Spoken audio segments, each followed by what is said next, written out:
예, 오늘 또 한국에서 귀한 목사님께서 오셔서 말씀을 전해주시게 됐습니다. 서울 영신교회라고요. 서울에 있는 교회인데요.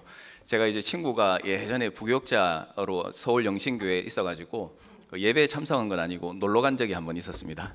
놀러 가서 보니까 교회가 아주 이제 많은 이렇게 주택들이 있고 중심에 있는 것을 이제 보게 됐는데요. 거의 간 지가 좀 꽤 됐습니다. 그 이후에 분당 우리 교회에서 목회하시던 부목사로 목회하시던 목사님이 담임으로 오셨는데 우리 이제 고신 교단의 선배시더라. 그리고 이제 고신에 있으면서 분당 우리 교회에서 이제 사역하는 거는 좀 드문 일이거든요. 그만큼 이제 대단해야지만 사역을 이제 할 수가 있다는 그런 뜻입니다. 그래서 오셔가지고 너무 멋지게 교회 사역을 감당하시고 또 이제 우리 후배들에게도 모범이 되시는 그런 목사님이라서 저도 개인적으로 뵙고 싶었던 목사님인데, 이 영신교회의 목회 철학을 보니까 하나님을 사랑하고 사람을 사랑하여 하나님을 감동케 하는 것, 이게 이제 영신교회 목회 비전이시고 교회 철학이시더라고요. 그래서 이제 목사님께서 그런 마음을 가지고 이 시대에 귀한 사역을 하고 계신데, 또 그런 마음으로 오늘 우리에게 귀한 말씀을 전해주시겠습니다. 우리 목사님 말씀 전해주실 때 큰 은혜와 도전받는 시간 되기를 바라면서 우리 목사님 나오실 때 큰 박수로 환영하도록 하겠습니다.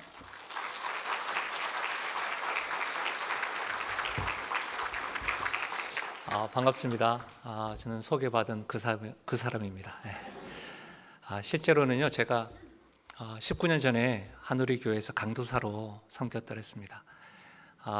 19년 전이라고 분명히 말씀드리는 것은 둘째 아이가 태중에 있을 때 저의 미숙함과 연약함으로 이렇게 오래도록 섬기지 못하고 또 한국으로 돌아갔는데, 늘 한우리 교회 생각하면 죄송함과 또 저의 미숙함이 드러나서 이후부터는 이때 느꼈던 것들, 또 사랑받았던 것들 생각하면서 제가 계속해서 또 이렇게 달려왔던 것 같습니다. 무엇보다도 좋은 교회에서 말씀으로 섬길 수 있도록 기회를 주신 하나님과 또 목사님, 또 당회원들, 성도님들께 감사합니다. 어떻게 감사 표현을 해야 될지 모르겠는데요. 제가 이제 말씀을 전하러 갈 때마다 이렇게 인사하는 거 하잖아요. 아까 우리 은혜만 받고 갑시다, 이렇게 인사, 그런 것들 저도 연구를 하거든요. 그래서 연구를 해봤습니다. 우리 옆에 분들에게 한번 이렇게 인사하실까요? 아름다운 것이 죄라면 당신은 무기징역입니다. 이렇게. 저를 보지 마시고 옆에 분들과.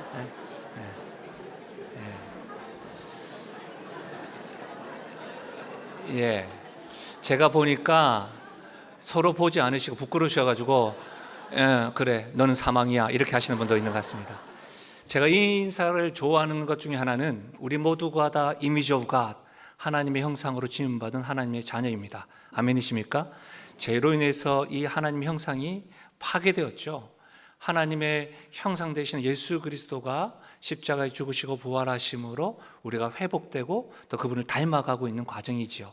그래서 저는 이 인사가 참 좋은 것 같습니다. 예배를 드리면서 은혜만 받으실 때 바뀌는 건 우리의 눈이 바뀌고 생각이 바뀌고 태도가 바뀌게 될 겁니다. 어떻게 해요? 옆 사람을 바라보시면서 다시 한 번 더, 아름다운 것이 죄라면 당신은 무기징역입니다. 이렇게 시작.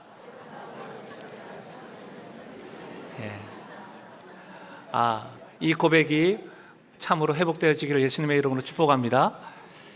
저는 본문의 말씀해 가지고 여호와께서 들으셨도다, 여호와께서 들으셨도다 라는 제목으로 말씀 나누겠습니다. 책 가운데 하나님의 뜻이라고 하는 책이 있습니다. 제널드 시처라고 하는 사람인데, 그분이 그 책에서 교통사고로 한순간에 자기 아내와 또 셋째 딸인 4살 된 딸과 어머니를 잃었다는 것이 기록되어져 있습니다.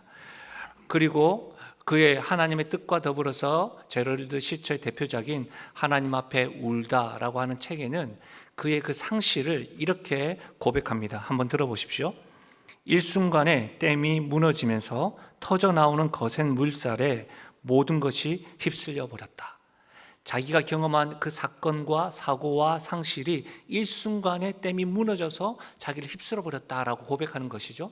그러면서 이후에 계속해서 이렇게 또 고백합니다. 들어보십시오. 상실은 누구나 보편적인 경험이라는 사실을 깨달았다. 크게든 작게든 급작스럽게든 시간을 두고 여러 차례든 은밀하게든 공공연하게든 우리는 누구나 상실을 경험하고 또 그것 때문에 고통을 겪는다. 인간의 출생이 그렇듯 상실도 평범하고 정상적인 인생사의 일부분이다. 이 세상에 태어나는 것과 마찬가지로 우리 모두는 이 세상을 떠나기 전에 반드시 상실을 경험한다.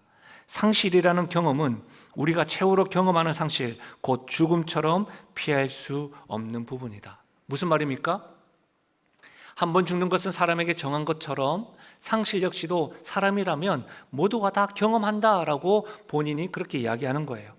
교통사고로 사랑하는 아내와 자녀와 어머니를 잃어서가 아니라 그런 상실뿐만 아니라 우리는 매사에 상실을 다 경험한다. 그래서 이 제럴드 시처 이 고백이 특별한 이야기가 아니라 우리들의 이야기처럼 다가오는 것 같습니다. 저는 절대로 그 책의 행간상에 힘들고 고통스러운 과정을 쉽게 넘어가서는 안 된다고 생각합니다. 그 고통은 말할 수 없었겠죠. 그럼에도 불구하고 상실과 고통을 경험하는 분들에게 제가 자신 있게 제럴드 시처를 소개하는 이유는 그런 어려운 가운데서도 그가 낭망하고 실망으로만 끝나지 아니하고 하나님으로 인하여 다시금 회복되었다라고 하는 팩트가 있기 때문입니다. 그래서 여러분, 저는 자신 있게 이와 같은 믿음의 사람들뿐만 아니라 하나님을 소개해드리고 싶은 것이죠. 제가 말씀을 준비하면서 이 말씀을 준비할 때 저에게 소식이 전해 왔었습니다. 우리 교회 권사님이셨는데, 목사님, 남편 장로님께서 지금 수술하러 들어갑니다. 기도해 주십시오. 한국은 아직까지 병원에 함께 하지 못하거든요. 그래서 제가 예, 권사님 기도하겠습니다. 근데 목사님, 제 어머니가 돌아가셨습니다. 그리고 저도 지금 몸이 너무너무 아픕니다. 꼭 기도해 주십시오. 제가 할 수 있는 일은 기도밖에 없더라고요. 병원에 갈 수도 없고 그 상황 가운데 기도밖에 할 수 없었어요. 저는 지금 안식월로 뉴질랜드에 와 있는데 사실은 2주가 됐는데 2주 동안 참 많이 마음이 무거웠습니다. 말씀도 준비해야 되지만 안식과는 좀 먼 시간을 보낸 것 같습니다. 그 이유 중에 하나는 저랑 베스트 프렌드인 친구 목사 강준규 목사가 대만 선교사로 있는데 하나님의 부르심을 받고 한국에서 대만에서 화장을 한 이후에 또 한국에서 천국 환송 예배를 드리는 것을 제가 줌으로 참여하였습니다. 여러분, 우리 주변에 상실을 경험하는 사람들이 참 많이 있습니다. 그들에게 여러분 어떻게 하십니까? 그들에게 여러분은 뭐라고 위로하시겠습니까? 혹 이 시간에 2부 예배 드리러 오신 여러분, 여러분이 경험하고 있는 상실은 무엇입니까? 오늘 말씀은 상실을 경험하고 있는 한 여인에 대해서 우리에게 밝혀 보여주고 있습니다. 이 여인의 이름은 한나요. 그를 통해서 하나님께서 복을 주신 아들의 이름이 사무엘입니다. 저는 오늘 말씀을 통해서 적어도 2가지를 여러분과 같이 나누고 싶은데, 첫 번째는 그녀 한나가 경험한 상실은 무엇이었을까요? 그리고 우리와 같이 믿음을 가지고 있는 그녀가 그 상실 앞에, 고통 앞에 어떻게 반응하고 있는지 우리는 살펴보면서 오늘 우리 모두에게 성령께서 이 말씀을 통해서 더하시는 은혜, 주시는 도전과 기쁨이 있기를 예수님의 이름으로 축복합니다. 먼저는 한나가 경험하고 있는 상실은 말할 수 없는 열등감을 그가 겪고 있습니다. 여러분, 한나는요 결혼을 잘했습니다. 그의 남편은 엘가나인데요, 그 엘가나란 사람은 에브라임 지파 사람입니다. 이스라엘에는 12지파가 있죠. 이스라엘 12지파 가운데 므낫세 지파와 에브라임 지파만이 가장 강대하고 땅 분배도 갑절로 받았죠. 야곱의 축복을 통해서도 에브라임 지파는 심지어 므낫세 지파보다 에브라임 지파가 더 흥왕할 것이다 라고 하였습니다. 에브라임 지파가 얼마나 대단하냐, 사사기 말씀에 보면 300명을 통해서 큰 승리를 이루었던 기드온에게 왜 너는 우리의 허락을 받지 않고 전쟁에 나갔느냐라고 할 정도였습니다. 에브라임 지파, 매우 주목받던 지파였습니다. 여러분, 특별한 지위를 가지고 있던 에브라임 지파, 그 에브라임 지파인 엘가나가 한나의 남편이었습니다. 이 엘가나의 이름의 뜻은 하나님의 소유라는 이름의 뜻입니다. 이 엘가나는 그의 아내 한나를 사랑할 뿐만 아니라 하나님에 대한 신앙 역시도 특별하고 대단한 사람이었습니다. 여러분, 매년 그들은 실로에 가서 예배를 드렸습니다. 오늘 말씀 1절에 보면 라마다임 소빔에서 실로에 이르기까지 예배 드렸다고 기록되어져 있는데, 그 라마다임 소빔과 실로에까지의 거리가 이틀이 걸립니다. 오늘 우리 찬양대가 불러줬던 내가 산을 향하여 눈을 들리라, 이러면 시편 120편부터가 성전에 올라가는 노래로 기록되어져 있는데, 여러분 성전에 올라가는 노래의 특징이 다 뭐냐면 올라가는 가운데 힘겹고 어려운 가운데 하나님의 도우심을 구하는 찬양입니다. 예배 드리기 전부터 말이죠. 그만큼 라마다임 소빔에서 실로에 이르기까지 이틀 동안의 기간이 쉽지 않았다는 것을 우리가 알 수가 있죠. 그 쉽지 않은 길을 매년 행하였습니다. 누가요? 엘가나가 그의 아내와 함께 했다는 것이죠. 하나님의 소유라고 하는 이름이 어울릴 법한 이름입니다. 한나의 이름의 뜻은 그럼 뭘까요? 한나의 이름은 하나님께 은총을 입었다, 하나님께 은혜를 받은 여인이라고 하는 이름의 뜻이 있습니다. 이름 너무 좋지 않습니까? 여러분, 제 이름은 김상호입니다. 한자로 풀이하자면 서로 상자 범호자. 저는 사실 이 제 이름 때문에 사춘기 때 굉장히 고민이 많았습니다. 서로 범을 잡아라는 뜻인가? 뭐지? 난 어디? 왜 여기 있지? 뭐 이런 고민을 많이 했었습니다. 알고 봤더니 아버님이 큰 자라고 하는 이름의 뜻으로 서로 상자 범호자. 아직까지도 한자의 의미를 깊이는 잘 모르겠지만 그렇습니다. 어쨌든 여러분, 한나, 하나님께 은총 받은 여자, 주변에서 야 집안 좋고 남편도 좋은 사람 만났다며 역시 하나님의 은혜를 받은 여자야, 이렇게 칭찬을 계속해서 들었는지도 모르겠습니다. 그러나 한나 입장에서는 이와 같은 말들이 계속해서 들려올 때마다 자신이 가지고 있는 열등감이 더 솟구쳤는지도 모릅니다. 아마도 말할 수 없는 그의 열등감이 자신을 고통의 수렁속으로 계속해서 잡아 빠져들게 하였는지도 모릅니다. 왜 그렇습니까? 그녀의 이름의 뜻은 하나님께 은혜를 받은 여자입니다. 그러나 실제로 오늘 살아가는 한나의 삶은 고통 그 자체였습니다. 그녀가 가지고 있는 열등감이 무엇이었습니까? 한마디로 말하면 불임이었습니다. 여러분, 한나가 살았던 시대의 불임은 하늘로부터 오는 저주로 이해되어졌습니다. 육체의 결합을 가지고 있든지, 심지어 레위기 20장 말씀에 보면 하나님께서 간통의 벌로 여인에게 형벌의 벌로 불임을 더하였습니다. 여러분, 한나가 계속해서 아이가 없는 것이죠. 처음에는 참 좋은 집안에 시집 갔네요, 남편이 너무 좋아, 이렇게 계속해서 아이가 없다 보니까 주변 사람들의 시선과 말들이 바뀌기 시작합니다. 어떻게 해요? 간통한 것 아닐까? 하나님께 저주받았나? 보기에는 아무 문제 없어 보이는데 뭔가 깊은 문제가 있는 것 아닐까? 이렇게 바뀌기 시작한 것입니다. 여러분 잘 알다시피 자손에 대한 축복은 이스라엘 백성들에게 있어서 어쩌면 당연시되는 하나님의 약속이었습니다. 왜 그렇습니까? 창세기 12장에서부터 아브라함으로부터 시작되어지는 땅의 복, 복의 복, 자손, 기업, 여러분 이런 것들은 이스라엘 백성들이 반드시 하나님께서 약속해 주셨던 복이었습니다.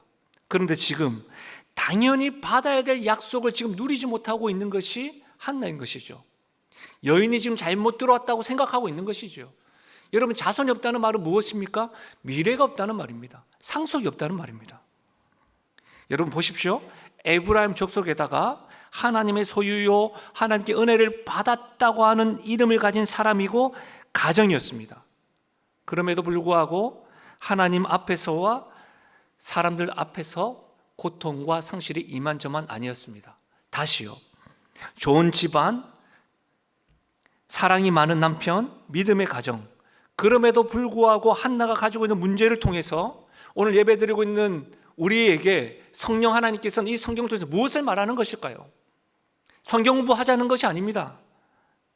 하나님께 은혜를 아주 많이 경험한 사람이라 할지라도, 모태신앙이라 할지라도, 하나님의 자녀라고 말하는 우리들에게도 지금 열심을 다하여 예배를 드린다 할지라도 말할 수 없는 고통과 열등감이 있을 수 있다는 것을 오늘 성경은 우리에게 지금 말하고 있는 겁니다. 이것은 직분을 가졌다고 해서 사라지는 고통이 아닙니다. 여러분 상실의 경험은 자유할 수 없다는 겁니다.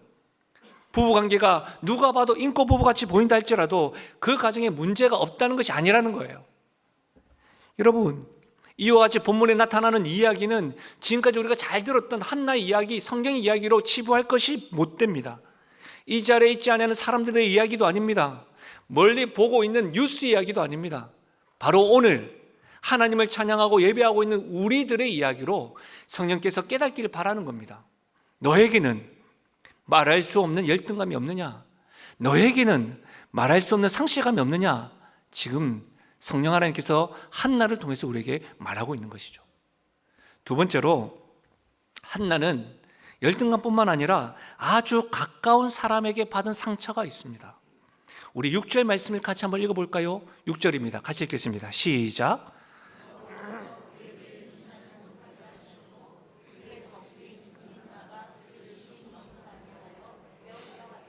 한나와 가까이 있는 브린나를 성경은 적수라고 표현하고 있습니다. 그 적수가 그녀를 심히 격분하게 하여 괴롭혔다라고 되어져 있어요. 약점을 이용하여 괴롭혔다는 거예요. 천둥과도 같은 소리로 늘 고통스럽게 했다는 겁니다. 원어로 보면 피부 껍질을 벗겼다는 말이에요. 그럼 굉장하다는 것이죠. 여러분, 한나의 입장에서는 브린나는 동료요, 같은 가정에 있는 여인이 아니라 적수요, 고통의 대상이요, 격분의 대상이었다는 거예요. 여러분, 사람이 받는 상처 중에서 가장 깊이 박혀있고 오래 기억되고 절망 가운데 빠지게 하는 상처가 남편에게 받는 상처입니다. 아내에게 받는 상처입니다. 부모에게 받는 상처입니다. 자녀에게 받는 상처입니다. 다시 말하면 가장 가까이에 있는 사람에게, 믿었던 사람에게 받는 상처입니다. 저는 하나님께서 허락해 주셔서 청년 사역을 15년, 20년 가까이 지금도 젊은이들에게 말씀을 전하고 섬기고 있습니다. 청년들과 상담을 하다 보면 부모와의 관계, 아주 가까이에 있는 사람들로 인해서 받았던 상처 때문에 자상이 망가지고 심지어는 여러 가지 이유들로 결혼을 미루는 사람들도 있지만 자기가 받았던 상처와 같이 그런 가정을 이루고 싶지 않다라고 하여서 결혼을 포기한 젊은이들도 굉장히 많습니다.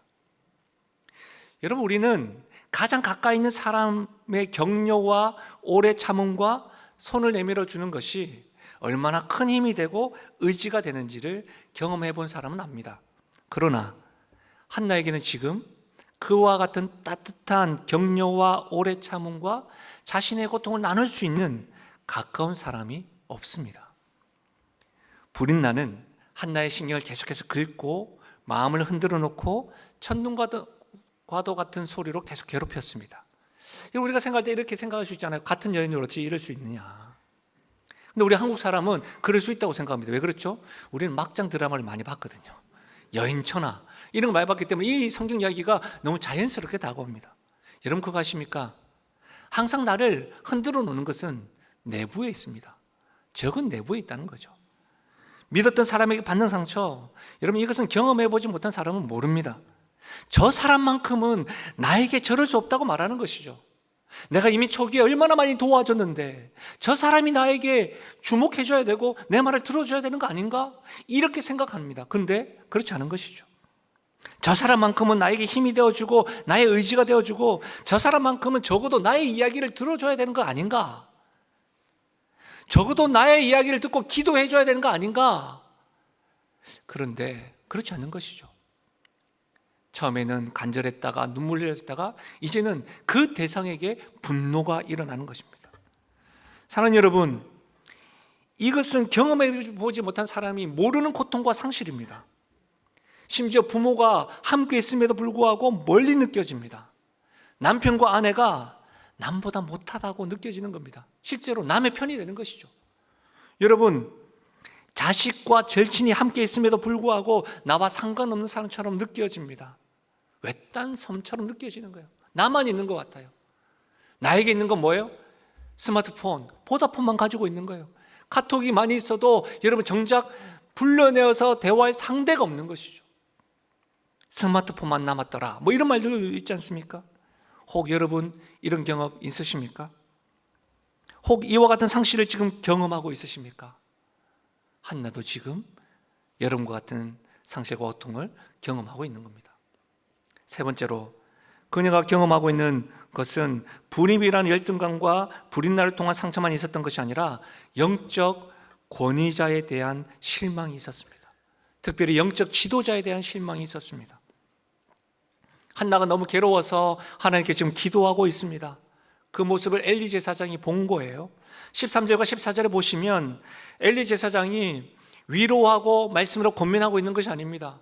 우리가 이 자리에 기도하고 눈물 흘리면 목사님들이 또 사역자들이 또 목자님들이 옆에 서서 어떻게 그러냐고, 같이 내가 기도하겠다고 같이 손잡아주고 그런 것이 아니라 이렇게 말하는 겁니다. 술 먹고 왜 그래요? 여기에서는 이러는 거 아닙니다. 다른 데 가서 이야기하세요. 지금 이렇게 말하는 겁니다. 여러분, 악한 여자는 이것을 떠나라 라는 식으로 엘리 제사장이 말하고 있는 겁니다. 제가 이전에 들었던 이야기 가운데 하나가 있는데요, 어떤 교회에서 목사님과 권사님 또 사역자들이, 신방 사역자들이 갑작스럽게 교통사고로 아들을 잃은 한 가정에 방문하였습니다. 얼마나 놀라운 사건이에요. 아픈 사건이에요. 전혀 예상하지 못했는데 아침에 인사하고 갔던 아이가 하나님께 갔으니 이 얼마나 아픈 사건입니까? 그래서 교회에서 중직자들이 가서 예배를 드리고 위로하였습니다. 다 위로하고 나오는 찰나에 권사님 한 분이 그 급작스럽게 아들을 잃었던 그 여집사님에게 이렇게 말하는 겁니다. 집사님, 혹시 하나님께 11조 떼어 먹은 거 있나요? 혹시 하나님께 회개하지 않은 죄가 있습니까? 이렇게 이야기했답니다. 그러니 그 상처 입었던 집사님이 얼마나 화가 나갔어요. 저 같으면 멱살을 잡고 할 텐데 그분이 이렇게 이야기했답니다.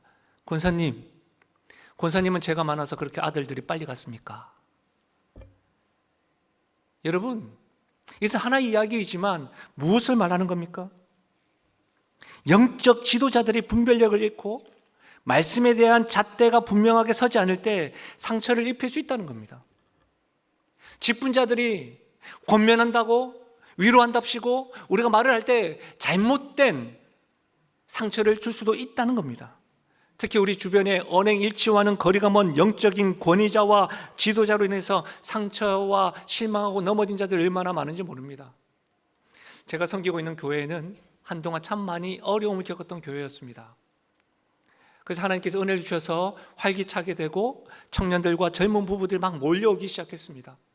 그래서 제가 청년들과 젊은 부부들을 만나서 상담을 하니 이야기를 들어보면 그 전에 교회에서 상처를 입었고 영적 권위자와 영적 지도자들의 상처 입었던 걸 막 토해내기 시작하는 거예요. 그 제가 위로하고 상담을 하고 기도하고 그분들이 떠나고 난 이후에 제가 잠잠히 고백해보는 거예요. 주님 앞에, 하나님, 나도 목사이고 리더이고 상담이고 신방이고 하는데 내 모습은 어떠합니까? 여러분, 실제로 저에게 상담했던 그런 실수들을 저도 많이 했더라고요. 저로 인해서 상처받은 분들이 굉장히 많았겠더라고요. 미숙한 저, 연약한 저. 그래서 제가 공개적으로 성도들 앞에서 저의 미숙함으로 상처 입은 분들이 있다고 한다면 용서를 구한 적이 있습니다. 사랑하는 여러분, 우리는 지금 성도라는 이름으로 이곳에 모여서 예배드리고 있습니다. 성도라는 이름뿐만 아니라 우리는 그리스도인이라는 이름을 가지고 있죠. 그리스도인은 크리스찬입니다. 크라이스트 IAN이죠. 그리스도께 속한 사람을 크리스찬이라고 합니다. 무슨 말입니까? 복음으로 세상에 영향력을 미쳐야 되는 사람이 성도요 크리스찬입니다. 혹 우리 역시도 입으로만 하나님을 운운하고 삶에서, 직장에서, 가정에서 전혀 선한 영향력을 미치지 못하고 있다고 한다면 우리 역시도 우리의 모습을 통하여 영적 권위자인 우리를 통하여 상처 입고 실망한 사람들이 있을 수 있다는 것입니다. 여러분이 있는 그곳에 크리스찬이라는 이름으로 여러분 직장에서나 가정으로 하나님이 영적 권위자로 세워주셨다는 사실입니다. 그런데 그곳에서 역할을 제대로 하지 못한다면 엘리 제사장과 같은 모습이 우리의 모습이라는 사실을 성령께서는 오늘 성경을 통해서 밝히고 있는 겁니다. 사랑하는 여러분, 한나에게는 자신의 힘으로는 해결할 수 없는, 또 자신이 가지고 있는 문제만 있었던 것이 아닙니다. 자신이 가지고 있는 문제, 관계적인 문제뿐만 아니라 불임의 문제, 어떻게 할 수 없는 문제들이 많이 가지고 있었다는 겁니다. 어쩌면 한나가 가지고 있는 문제는 우리 역시도 가지고 있습니다. 누구나 가질 수 있는 고통이요 상실감입니다. 어떤 의미에서는 만약 여러분 우리에게 한번 물어봐요. 우리가 만약 하나님을 몰랐다고 한다면, 당신은 사랑받기 위해 태어난 사람. 그 찬양을 몰랐다고 한다면, 그렇지 뭐 나도 남들에게 욕먹을 수 있지 뭐. 하나님 날 사랑하신다는데 뭐 그 말을 모른다고 한다면 재수 없네, 나도 자빠질 수 있지 뭐, 이렇게 할 수 있는 것 아닙니까? 근데 내가 하나님이 나를 사랑하신대요. 내가 사랑받기 위해 태어났대요. 이게 더 고통스러운 것이죠. 믿음이 있는데 왜 나에게 이와 같은 문제가 끊임없이 일어납니까? 이것이 우리의 고통 아닙니까? 근데 만약 믿음을 저버릴 수 없다면, 신앙을 저버릴 수 없다면, 여러분 우리에게는 이와 같은 질문을 해봐야 됩니다. 내가 하나님을 떠날 수가 없고 하나님을 아는데, 그렇다면 이런 상실과 고통 가운데 나의 믿음은 어떻게 작동될까? 나의 신앙은 이와 같은 상황과 환경 가운데 어떤 의미가 있는가? 이 질문을 해야 되지 않겠습니까? 한나도 우리와 같은 믿음이 있습니다. 신앙이 있습니다. 자기가 해결할 수 없는 상황과 형편 가운데 그의 믿음은 어떻게 작동됐을까요? 그의 신앙은 어떻게 반응했을까요? 여러분, 한나는 분명히 말씀드리자면 자신의 문제 앞에 낭망하고 포기하지 않았습니다. 한번 따라해 보실까요? 하나님 앞에서 울었습니다.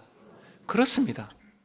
한나의 믿음은, 한나의 신앙은 이렇게 작동된 겁니다. 하나님 앞에서 울었습니다. 그는 씩씩한 척하지 않았습니다. 하나님 앞에서 울었습니다. 그는 하나님 앞에서 통곡하며 기도하였습니다. 사랑하는 여러분, 하나님 앞에서 우는 것과 기도하는 것을 어떤 분들은 이렇게 구분하는 것을 보게 됩니다. 여러분, 구분할 필요 없습니다. 분류하지 마십시오. 사실 힘들고 어려움 있을 때에 친구들에게나 우리 사역자들에게나 목자님들에게나 또 목원들에게 가셔서 여러분 토해 놓는 것 도움이 됩니다. 격려가 됩니다. 그러나 우는 것만으로는 해결되지 않습니다. 누구 앞에서 우느냐가 중요합니다. 하나님 앞에서 울어야 됩니다. 여러분 속에 있는 모든 것을 하나님 앞에 부르짖을 수 있기를 바랍니다. 여러분, 왜 그렇습니까?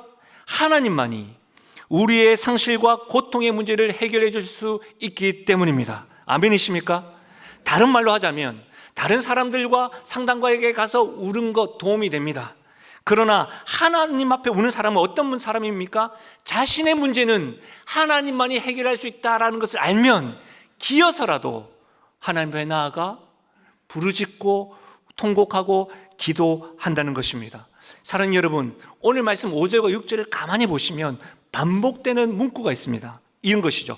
여호와께서 그에게 임신하지 못하게 하심으로. 다시요. 여호와께서 그에게 임신하지 못하게 하심으로. 무슨 말입니까? 한나의 문제는 누구에게 달려있다고요? 하나님께 달려있다는 말입니다. 사랑하는 여러분, 한나뿐입니까? 우리들의 문제도 하나님께 달려있음을 믿으시길 바랍니다. 그래서 여러분, 오늘 우리는 사무엘상 1장을 보았지만 사무엘상 2장에 보면 한나의 기도가 구체적으로 기록되어져 있습니다. 그 기도 가운데 사무엘상 2장 6절과 7절 우리가 기도하는 마음으로 함께 읽어보도록 하겠습니다. 함께 읽습니다. 시작.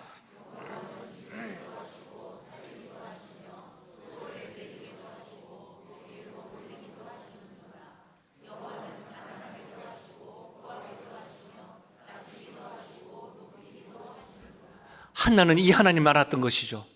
여호와는 죽이기도 하시고 살리기도 하시고, 여호와는 가난하기도 하시고 부하기도 하시고 낮추시기도 하시고 높이시기도 하시는 이 하나님을 한나는 알았던 것이죠. 사랑하는 여러분, 오늘 예배드리는 우리 모두도 이 하나님을 알 수 있는 은혜가 있기를 바랍니다. 시편 27편에 여호와는 나의 빛이요 나의 구원이시니 내가 누구를 두려워하리요. 여호와는 내 생명의 능력이니 내가 누구를 무서워하리요. 시편 118편에 내가 고통 중에 여호와께 부르짖었더니 여호와께서 응답하시고 나를 광활한 곳에서 세우셨도다. 사랑하는 여러분, 어떤 상실감 가운데 있으십니까? 아니요, 질문을 바꿔보겠습니다. 여러분은 그 상실감 가운데서 하나님을 어떤 분으로 알고 계십니까? 하나님은 죽이기도 하시고 살리기도 하시고, 하나님은 낮추시기도 하시고 높이기도 하시고, 하나님은 나를 가난하기도 하시고 부하기도 하시는 분이십니다. 예수 그리스도를 우리가 기묘자로 모사라라고 부릅니다. 기묘자, 원더풀하고 카운셀러 되시는 분이시에요. 그분이 우리의 하나님이라는 사실입니다. 사랑하는 여러분, 상황이 나의 삶을, 상황으로 나의 삶을 해석하지 마십시오. 상황은 날마다 더합니다. 상실이라는 문제는 죽음 직전까지 여러분에게 주어질 것입니다. 그것 가지고 여러분의 삶을 해석하지 마십시오. 우리의 삶을 해석하는 키는 하나님께 있음을 믿으시길 바랍니다. 해석은 하나님께 있는 것이지요. 여러분, 저는 딱 보기에도 여러분 미술과 음악을 못하는 것처럼 보이지 않습니까? 그렇습니다. 참 미술과 음악을 잘 못해요. 운동은 조금 좋아합니다. 그러나 저는 미술과 음악은 잘 못하지만 모차르트와 바흐는 알고요, 피카소도 합니다. 어느 날 이 피카소가 여행 중에 시골 한 농가에서 묵게 되었습니다. 하룻밤을 보낸 이 피카소가 감사한 나머지 그림을 하나 그려줘야 되겠다. 그래서 그 집 아이를 부릅니다. 아이야, 너 손수건 하나 있으면 가져와라 라고 이야기한 거예요. 여러분, 피카소 아시죠? 여러분 같으면 어떻게 하시겠습니까? 제가 이 이야기를 알고 난 다음에 제가 물어봐서 제 스스로, 나 같으면 어떻게 하겠는가? 저는 저희 집에 있는 모든 손수건, 발수건, 이불보 다 끄집을 겁니다. 그래서 그려주세요. 왜? 피카소를 하니까. 피카소의 그림이 얼마인 줄 아니까 다 그릴 거예요. 근데 이 아이가 피카소를 모르는 나머지 이렇게 이야기했어요. 엄마! 왜 미친 사람이 내 비단 손수건에 그림을 그리려고 해?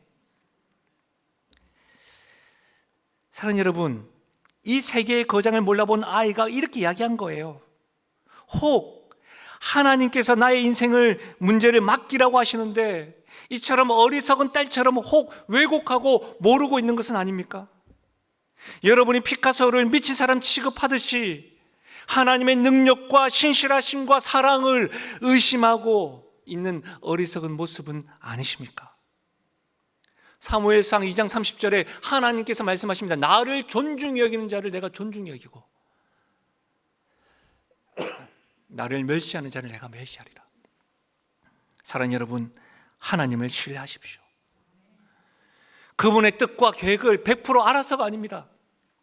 잘 모르죠. 그러나 우리가 한 가지 분명히 아는 것이 있습니다.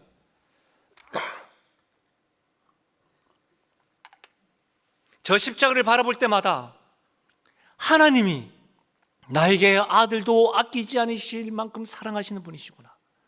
독생자 아들도 아끼지 아니하신 분이시구나. 예수님이 이 땅에 오셔서 고통과 상실을 다 경험하셨다는 거예요.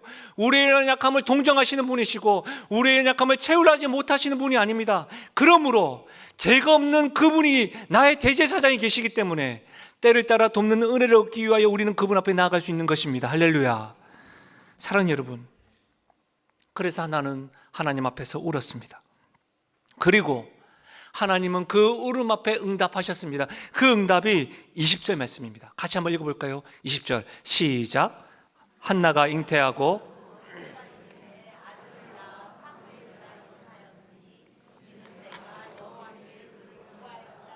아멘. 하나님께서 한나를 생각하시어 그에게 아들을 허락하였습니다. 하나님께서 그를 생각하시어 아들을 허락하였는데 그 아들의 이름을 사무엘이라고 하였습니다. 그 아들의 이름이 뭐예요? 이는 내가 여호와께 그를 구하였다. 내가 여호와께 그를 구하였다. 이것을 원문으로 문자적으로 해석을 하자면, 의역을 하자면 여호와께서 들으셨도다. 여호와께서 들으셨도다. 근데 여러분, 이런 기쁨도 잠시입니다. 우리가 아까 본문을 읽어보았잖아요. 한나가 하나님께 어떻게 했죠? 소원 기도를 한 것이죠. 하나님이 아들을 주시면 내가 바치겠습니다. 우리가 성경을 읽을 때마다 한나니까 뭐, 다윗이니까 뭐, 예수님이니까 뭐 이렇게 말씀하시면 안 됩니다. 목자니까 뭐, 목사님이니까 뭐 그러시면 안 됩니다. 목사님에게도 목자들에게도 다 고통과 말할 수 없는 기도 제목이 있는 것이죠. 여러분, 한나도 그래요. 한나니까 뭐 소원할 수 있는 것 아니냐 이렇게 말하는 분들이 있는데 아닙니다. 여러분, 저는 딸이 둘이 있습니다. 어딜 봐서 제가 딸이 둘같이 보입니까? 첫째 딸이 지금 대학교 2학년. 이러면 좀 놀래줘야 되는데 제가 어쨌든 여러분, 근데 둘이 있는데 저에게 하나를 바치라. 생각해보면 이 안에 이게 좀 부족하고 이게 좀 더 사랑스럽고 계산은 되는데 못 바쳐요. 한나 입장에 보십시오. 한나는 불임이었다니까요. 이게 처음이자 마지막이라니까요. 근데 그는 하나님께 약속한 대로 드렸습니다. 역시 하나님께서 한나를 사랑하시고 은혜를 베푸는 이유는 알 수가 있지요. 근데 실제로 저 같으면요, 이렇게 하면 어땠을까요? 하나님, 그땐 제가 너무 급해가지고 그땐 제가 너무 힘들었잖아요. 사무엘은 못 드리겠지만 이후부터는 제가 잘하겠습니다. 이후부터는 내가 헌신하고요. 하나님 아시지요? 아시지요? 하면서 내가 하나님한테 좀 이렇게 빌어보겠습니다. 근데 한나는 그러지 않았습니다. 그리고 그는 그의 남편 엘가나와 함께 매년 예배드리러 갑니다. 예배드리러 갈 때마다 누가 있어요? 사무엘이 있어요. 여러분 퀴즈 문제 한번 내보겠습니다. 예배드릴 때마다 사무엘이 저기 있어요. 내 자식, 하나밖에 없는 내 자식 있어요. 첫 번째 한나가 어떻게 생각했을까요? 저 빨리 데려가야 되는데, 데려가서 좀 고기 좀 사 먹여야 되는데 이랬을까요? 두 번째, 사무엘을 볼 때마다 여호와께서 들으셨지, 여호와께서 들으셨지 했을까요? 저는 확실히 두 번째라고 생각해요. 한나는 계속해서 사무엘을 볼 때마다 한 번으로 끝나지 않고 계속해서 자신에게 허락하신 하나님의 은혜를 생각하고 자신에게 응답해 주셨던 하나님을 기억하면서 여호와께서 들으셨지, 과거에도 들으셨던 하나님이 지금도 들어주실 것이고 앞으로도 들어주실 것이라는 생각으로 계속해서 기도하였을 것이라고 확신합니다. 계속해서 하나님 앞에서 통곡하며 울었을 것이라고 확신합니다. 왜 제가 그렇게 확신하냐고요? 여러분 이 말씀 때문입니다. 사무엘상 2장 21절 같이 한번 읽어볼까요? 사무엘상 2장 21절 시작.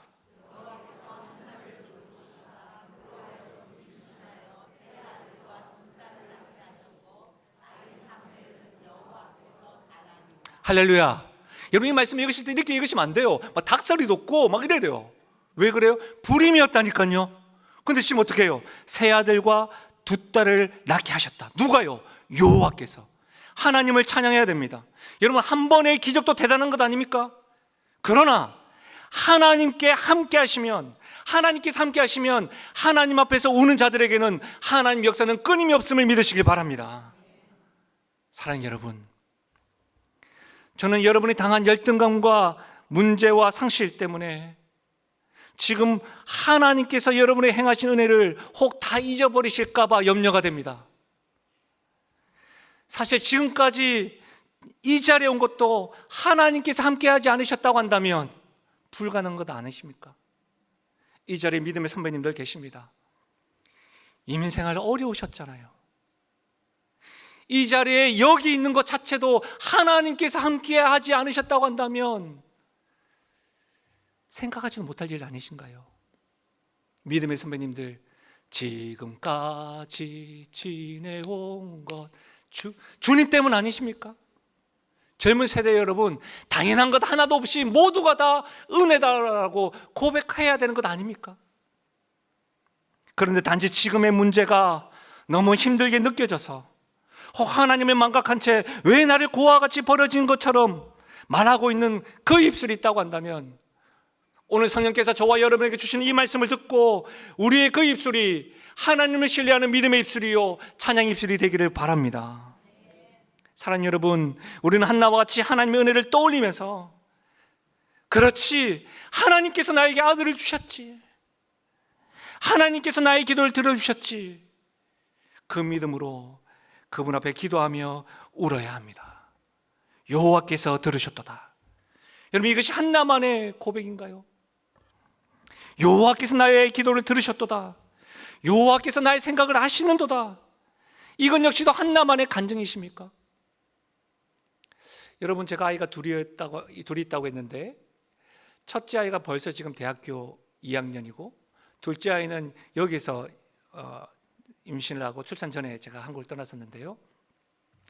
여러분도 부모님들은 아시겠지만 첫째 아이들에게는 다 검사를 좀 많이 하시잖아요. 둘째 아이는 좀 못해, 안 해도 된다, 저거는 너무 비싸다, 안 해도 된다, 뭐 이런 거 하잖아요. 근데 첫째 아이를 제가 검사를 할 때 병원에서 저희들 부르는 겁니다. 큰 병원 가보라고. 심장의 혈관이 휘어져 있어서 심장 수술을 해야 합니다. 수술은 한 번으로 끝나지 않고 평생 해야 될 겁니다 라고 말해 주셨습니다. 그때 제가 신대원생이었습니다. 돈도 없었습니다. 기도하는데 하나님께서 어떤 응답도 해주지 않더라고요. 제가 일주일 동안 신대원의 그 강당에서 새벽마다 기도하고 금식하면서 기도하는데 어떤 답도 주시지 않으셨어요. 너무 걱정이 되어서 교회에 기도 제목을 알리고 교회가 함께 기도했습니다. 당시에는 아는 분들이 계시면 특진을 받을 수가 있었습니다. 요즘엔 안 되지만, 그래서 부산대학병원에, 한국에 있는 부산대학병원에서 특진을 받게 됐는데, 제 눈으로 분명히 보았던 그 혈관이, 휘어졌던 혈관이 반듯하게 된 겁니다. 얼마나 감사한지 모릅니다. 그러니까 기도 제목을 바뀌더라고요. 이 아이가 건강만 하면 되겠다. 지금 대학교 2학년인데 지금은 제가 공부도 좀 하지. 제가 바뀌더라고요. 제가. 근데 여러분, 분명한 것은 아이를 생각할 때마다 하나님의 은혜라고 하는 그 이름이 계속 생각나는 거예요. 저는 한우리교회, 제가 목회자, 사역자라는 이름으로 한 28년, 7년을 섬겨왔는데, 한우리교회가 가장 짧은 기간 있었던 곳입니다. 생각할 때마다 제 마음 한쪽에 죄송한 마음. 제가 부교육자로 있을 때 항상 떠나갈 때는 흔히 말하는 뒤끝 없이, 왜냐하면 최선을 다했기 때문에, 그리고 하나님께 또 옮기시니까 한우리교회 생각할 때마다 가슴 한편에 죄송하고, 저와 함께 제자훈련 하셨던 분, 또 약속의 나라 아이들, 특히 제자훈련 하셨던 분들 마지막 수료 예배에도 제가 참여하지 못하고 갔던 것이 마음에 늘 한켠에 있었습니다. 그래서 한국에서 제가 어떤 사역지가 있어서 간 것이 아니었기 때문에, 한국에서 사역지가 없는 가운데 보내다가 하나님께서 흔히 말하면 고신교단에서 좀 힘든 교회에 있었습니다. 뭐 성안교회, 베델교회, 그러다가 분당우리교회. 근데 그때마다 또 어려움이 있었지요. 그때마다 이곳에서 받았던 환대와 사랑해 주셨던 것, 때마다 저에게 김치와 또 고기를 보내주셨고, 제자훈련 하셨던 분들이 얼마나 힘이 되었는지, 또 성도들이 얼마나 감사했는지, 제가 그 사랑을 알고 섬기면서 그 은혜를 기억하며 지금은 포기할 때가 아니야. 그러면서 지금은 또 담임 목회로 또 안신국어를 보낼 정도로 이 자리에 온 것 같습니다. 사랑하는 여러분, 이 자리에는 믿음의 선배님들, 믿음의 동력자들 있으시죠. 또 혹 하나님을 알지 못하시는 분들도 있을 수 있겠지요. 그러나 이와 같은 간증이, 이와 같은 고백이 저에게만 있는 건가요? 장로님, 권사님, 집사님들에게 없으십니까? 이와 같은 고백이 한나에게만 있는 걸까요? 아니면 우리에게도 있는 걸까요? 오늘 말씀을 통해서 알 수 있는 것이 무엇입니까? 누구에게나 상실과 고통은 있을 수 있다는 겁니다. 그럼 그 가운데 믿음을 가진 우리들은, 믿음이 작동이 되고 신앙하는 우리들은 하나님이 우리에게 있다는 사실을 기억하면서, 과거에 응답하셨던 하나님이 지금도 응답하여 주시고, 지금도 응답하시고 들으신 하나님은 앞으로도 들어주실 것이라는 이 확신을 가지고 우리 모두 하나님 앞에서 울며 나아가십시다.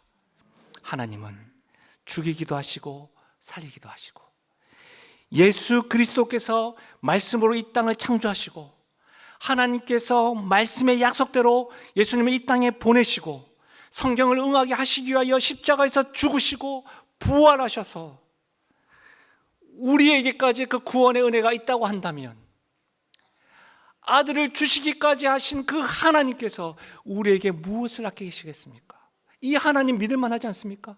우리가 믿는 하나님이 이와 같다고 한다면, 여호와께서 들으셨도다, 이 고백을 주님 오시는 그날까지 부르짖고 간구함으로 마음껏 주 앞에 통곡하고 기도함으로 하나님이 동행하시는 은혜요, 응답하신 은혜를 경험하시기를 예수님의 이름으로 축원합니다. 기도하겠습니다. 좋으신 하나님 아버지, 감사합니다.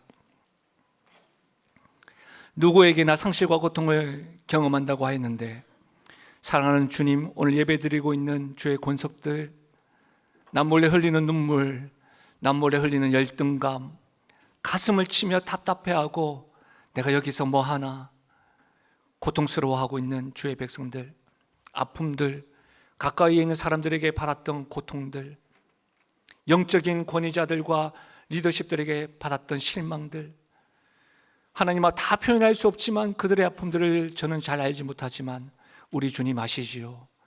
그들에게 찾아가 주셔서 안수하여 주시고, 내가 원하노니 깨끗함을 받으라 하신데 깨끗해지고 회복되어지는 역사가 오늘 있게 하여 주시옵소서. 또한 주님, 지금까지 지내온 것 모두가 다 하나님 은혜고 당연한 것 하나도 없이 하나님으로 인하여 여기까지 왔음을 고백하며 과거에도 오늘도 미래에도 여호와께서 들으심을 확신하여 상황으로 나의 삶을 해석하는 것이 아니라 하나님으로 인하여 나의 삶을 해석함으로 하나님께 마음껏 기도하고 통곡하기로 작정하며 나아가는 우리를 되게 하여 주옵소서. 하나님이 나의 하나님 되심 참 감사함을 드립니다. 그 하나님 앞에서 신실한 종으로 살아가겠습니다. 감사드리며 예수님의 이름으로 기도하옵나이다. 아멘.